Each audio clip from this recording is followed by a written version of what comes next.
Welcome back to Askewed Reviews, and we've got another viewer request, and it is for the 1992 film Mom and Dad Save the World.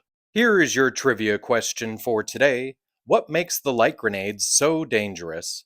The answer will be at the end of this episode. So our film starts off on a distant planet called Spango. It's here where we meet the evil Emperor Todd the Destroyer Spango.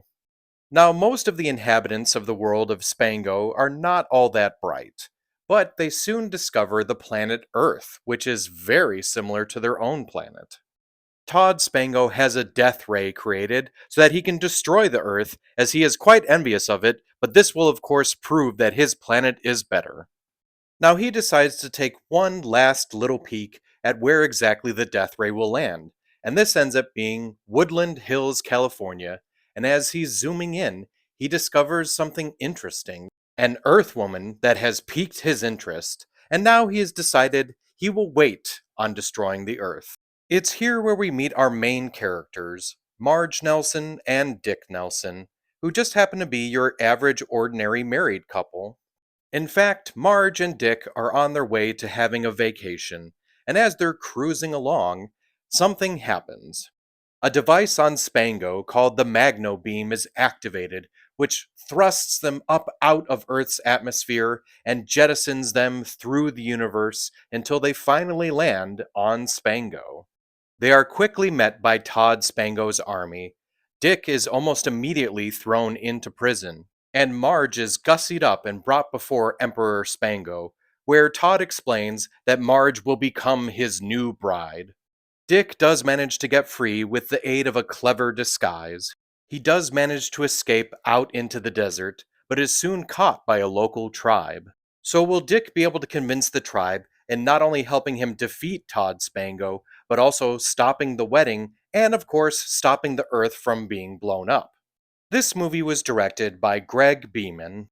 It was also written by Chris Matheson and Ed Solomon, who wrote all of the Bill and Ted films. The original title for the film was Dick and Marge Save the Earth. I definitely like Mom and Dad Save the World better. I definitely felt that Terry Garr and Jeffrey Jones did a great job in this movie, but it really does sadden me that Jeffrey Jones ended up being such a terrible person. Feel free to look into that at your own leisure.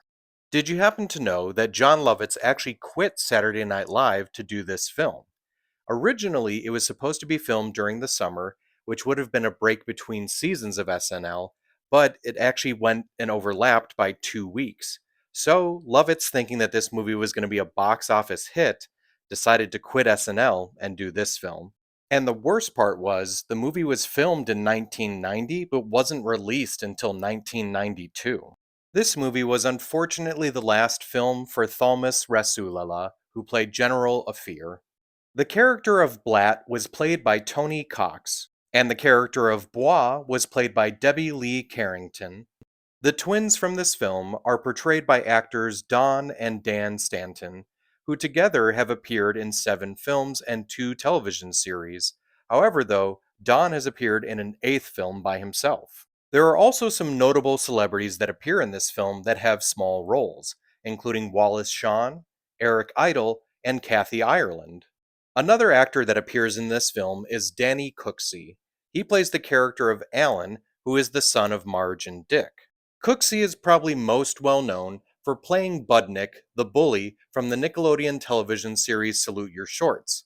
But something that I only discovered a few days ago, did you know that he's also the voice for Montana Max in the television series Tiny Toon Adventures? Also, when speaking about voiceovers, Gilbert Godfrey was apparently in this film at one point, voicing an alien that got cut from the film. Now, we can speculate that maybe he was an alien that wasn't shown, or maybe one of the dog or fish people. Probably not one of the human looking people, because he probably would have done that in person. But my personal theory that I really hope was true is that Godfrey originally was going to voice one of the Lub Lubs.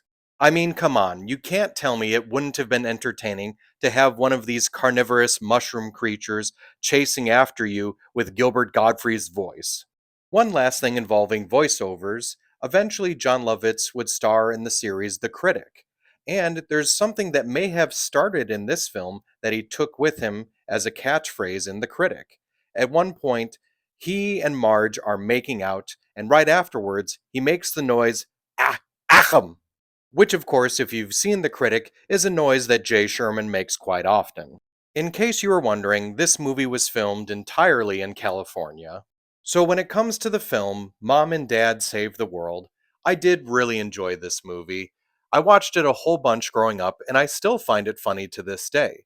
Now, it's not the greatest movie, but I think it's something you should check out at least at some point. So I'm going to give this one a 3 out of 5. And if you did enjoy the film, other movies I recommend checking out are Stay Tuned, Spaceballs, Galaxy Quest, and Super Mario Bros.